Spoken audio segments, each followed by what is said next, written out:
I imagine at the time that this man had access to a lot of other women. Like they probably engage in a lot of whoring around and stuff like that. But this was the woman that they respected. This was the woman that they changed their will and they eventually actually lost their power for. And it wasn't because of her beauty, because I imagine she wasn't even the most beautiful woman they've ever met, but it was because of her. So the fourth advice that I have for you guys is to remove the people who break your codes for the third time out of your inner circle. Why did I say the third time? So here is my philosophy. If they do it the first time, it is most likely a mistake. They don't know you well enough, right? It is most likely a mistake. And we all make mistakes. We're humans. It's natural. It is normal for people to make mistakes. But if they break your code the second time, it is most likely a habit of theirs, right? And let's give people some grace here, okay? Because we're human beings, we all have bad habits, and it can take a while to adjust to a new territory, which in this case is you. So, because you're no longer the kind of girl who is like every other girl, so you are new territory, right? So, we're going to give people the grace and cut them some slack on the second breaking of your code, right? But if they do it the third time, they simply do not respect you enough to try. So it should never go past the third time. That is my own rule. For you, you might have maybe a grace of up to 4 times, but it should never go past the third time. Because, like I said before, your energy field is very expensive. You can't just let anyone into your inner circle. That is like the last door into your core. You can't just let anyone in, okay? So people who come in there should be people who are worthy of being in there. So when people break your code for the third time, put them far away from your inner circle. You don't necessarily have to cut them off. That is not what I'm saying. I'm not saying, okay, because this person broke your code for the third time, then block them. Unless if they're actually toxic, right? Unless they're actually toxic, you don't need to block them. But what that just means is you need to put them in their place. And that place is anywhere but close to your inner circle, if you know what I mean. So maybe in this case, that person can go from being the kind of person that you almost made a plan of them coming to visit you in your home, and your home is part of your inner circle. We're going to get right into the things that are part of your inner circle, right? But I'm not going to be discussing that in this video. So your home is part of your inner circle. Maybe you've gotten to the stage where you almost invited this person to your home, and then you realize they broke your code for the third time. That person should never, you should not allow them come to your home, because that is giving them freedom, like really straight access, and that should not be given to everyone. So they can go from that phase of almost coming to your home to the phase of the only place where you contact them is on the phone and maybe chatting once in a while, and that's it. They want to come to your house, they want you to come to their house, it's a no. If you're going to meet with them, it should be public, it should be timed, and it should never be at an intimate hour, right? So that is what I mean by cutting them off from your inner circle. Never let them stay too close to you. If they are disrespecting your code, they don't respect you enough. And if they don't respect you enough, that is a very good sign that this person does not have your best interest at heart. This person doesn't care about your soul.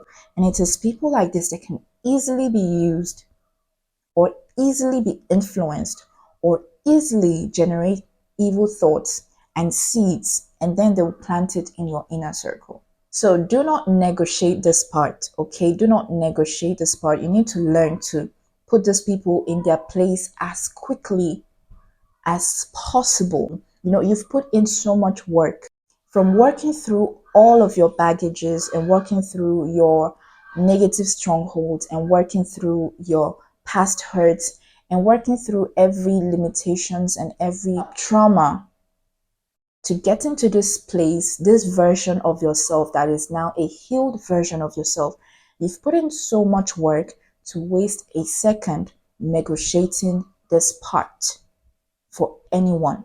The last thing you want to do is to attract an energy vampire into your life. You don't want that. So quickly learn to remove people who break your codes the third time from your inner circle. So the fifth point, and this is actually to me the most important point, right? It is the most important advice in this video. So the fifth point is let your words be your arrow, or let your words be like an arrow.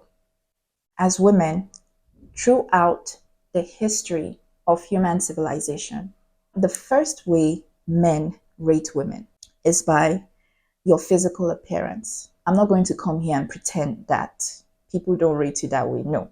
Okay.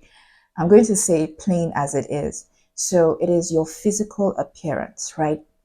But the second, and I find it the most important thing, because many a times there have been ladies that, their physical appearance really sold them. It gets people wondering, who is she? Who could she be? But then what keeps people locked in is your words. So I find this to be the second most important. Why? Because it is the most difficult to learn. It is not something that you can just, put on the way you can make yourself appear more physically appealing and stuff like that. I feel like with the physical, it can be adjusted. But with the words, your words flow from who you are, what you embody. So that is why you cannot perform a surgery on the quality of your words. So I find it to be the most important weapon that a woman has in her feminine arsenal, right? Your words. So you need to see your words as your arrow. What that means is you need to learn to respect and honor your word. Learn to speak only when you are certain, and speak clearly and plainly. Don't speak confused. If you are confused, communicate it. Let it flow out of you. I'm not certain about this right now. I'm not sure I can make a decision on this right now. Communicate your confusion, but do not speak in a confused manner. Speak clearly and plainly. Never send out a word out of your mouth without a vivid target or aim or reason. Don't be the kind of woman that speaks carelessly like a tap. You must respect your words. It is one of your most valued weapons, your most powerful weapons in your feminine arsenal. And the world don't tell you this because they do not want you to know this. But it is one of your most powerful weapons. Learn to remain quiet. If you keep saying something and you're not getting the response, do not talk and talk and talk in order to force someone to listen to you. If you've said the word a couple of times and they're not listening, they refuse to take action, keep your words. It is your arrow. Don't waste it. Don't insult yourself. Keep it. Stay silent. Don't go around fighting. Don't go around throwing fists. Stay silent. Lock your words. Keep your arrows. Respect your word. Let it be your arrow, your sword, your blade. Okay? Don't force anyone to hear you if they do not want to hear you. So when I think about, the power of words, one major character that comes to mind, and I am grateful that this is actually a public character. If you haven't really read her story, I'd advise you go and look into this woman's story. So when I think about the power of words, right, I think about Queen Cleopatra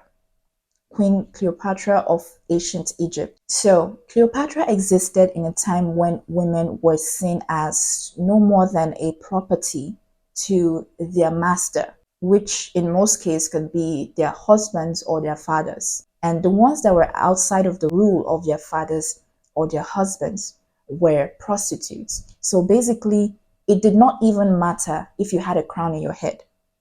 Women were just seen as property, right?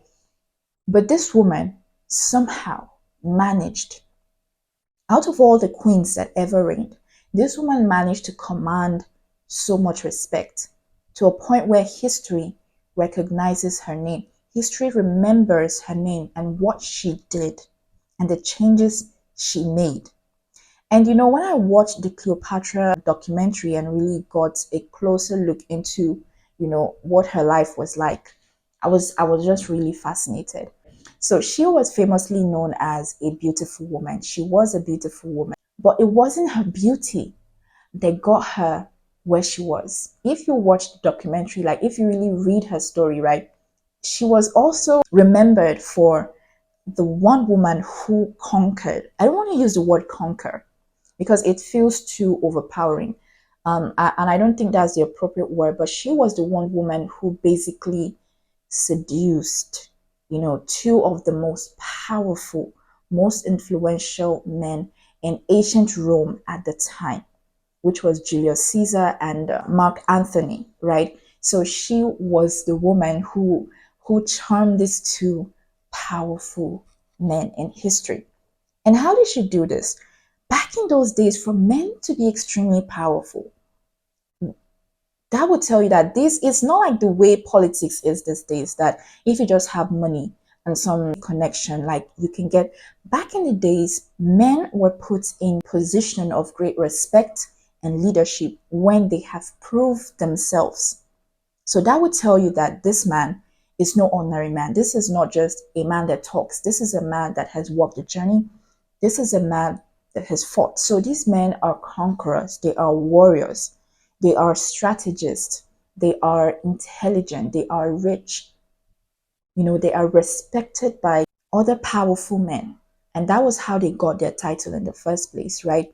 So this woman who at the time was just, you know, seen as a property, managed to wrap her hand around this man.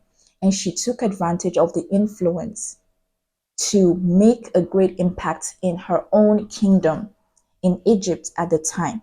I don't want to get into like the details of the story, but the question here is, how did she do it? How did she appeal to these very intelligent men? It was through the power of her words. It was through her words. It was through her embodiment, right? So her beauty alone did not do it, because I imagine at the time that this man had access to a lot of other women. Like they probably engage in a lot of whoring around and stuff like that. But this was the woman that they keep. This was the woman that they respected. This was the woman that they changed their will and nearly lost, eventually actually lost their power for. And it wasn't because of her beauty, because I imagine she wasn't even the most beautiful woman they've ever met. But it was because of her words. It was because of her embodiment. This was what moved powerful men to go to war for her. I am mistress of the two lands, Thea Neotira. I am a god. Do not disrespect me. I would die for Egypt. What would you die for? Ladies, this is very key. This is very important. This is juice right here. So, you know, Cleopatra was beautiful and all of that, but nothing made her stood out more in front of the elites, in front of the rulers of the Roman Empire at the time, than the quality of her mind and her words. So they don't say these things, they don't teach these things, but ladies, trust me, your words, your mind, your embodiment is the most powerful thing that you have in your arsenal. And you must learn to respect it. You must learn to use it. This is a very important part of building your boundary. So it is your weapon. When people come to you, when people attack you, Learn to use your words wisely, like a queen. This point is like a bonus. So this is definitely not the least, but this is like a bonus point. It wasn't initially part of this video, but it just came to my mind because this is by far one of the most important advice I can give you. So this advice is to learn to pray. That is why the most important thing for a divine feminine woman is to learn to be in tune with her spirit.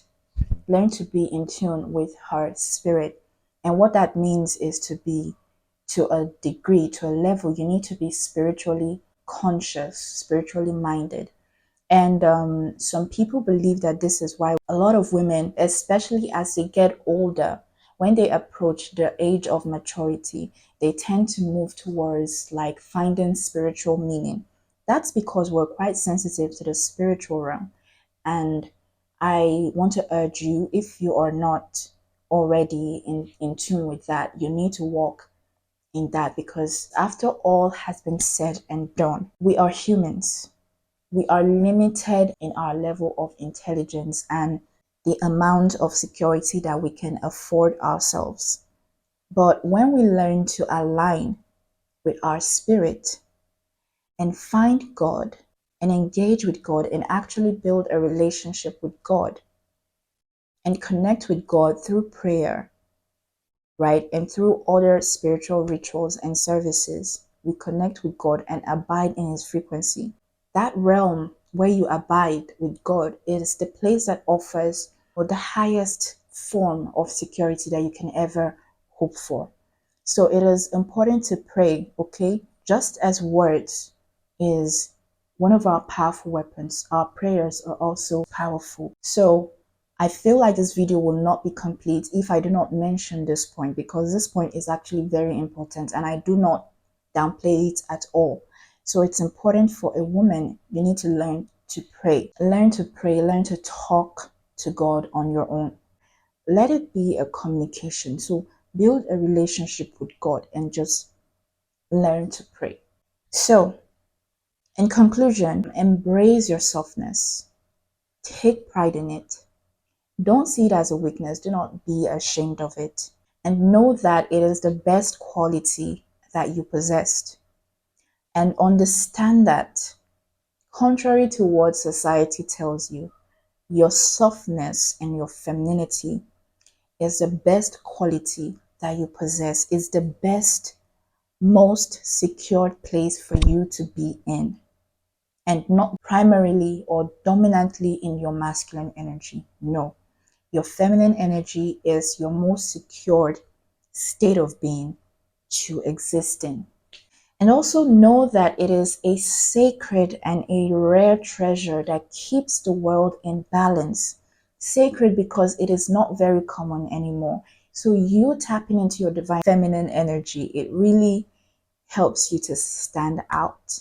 It really helps you to be that person that will be well treasured by people that she meets. So because of how precious and how rare it is in this primarily masculine world of today, it needs to be protected. It needs to be secured. And for that to happen, you need to come to a consciousness of all of these things that I have mentioned in this video. You know, sometimes we go through phases where we cannot count on someone else to be that protection for us. That is why it is important that as a lady, you must learn to build your own security yourself. That is why you have your masculine energy. So if you have it, you should always use it. So you should build a relationship with God. Be with God, not just to ask, because He knows your heart. He created you. He knows everything that you need. All you need to do is just be conscious of Him. Stay with Him, communicate with Him, and He is definitely going to show up for you in every way that you could possibly ever imagine or ask for. This is the part that actually completes your divine journey, right? You need to have a relationship with God.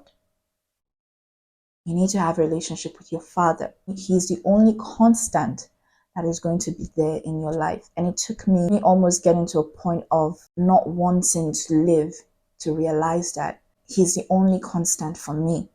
And all of these points that I've mentioned, none of it will worth anything if at the end of the day you do not have a relationship with your creator. So I pray that God will bring understanding to your hearts as you watch this video. Thank you so much. If you have any question concerning everything that I've mentioned, or you have a story of your own that is quite similar that you want to share, please feel free, share that in the comment section down below. I appreciate you for being here. I am most grateful. If you want to catch up with me in any way, you can check me out on my social media channels. Don't forget to give this video a like. Don't forget to give this video a share. And don't forget to subscribe if you're not subscribed already. For more of this content will definitely be coming your way. Thank you guys for stopping by. So I will see you in my next video. Bye.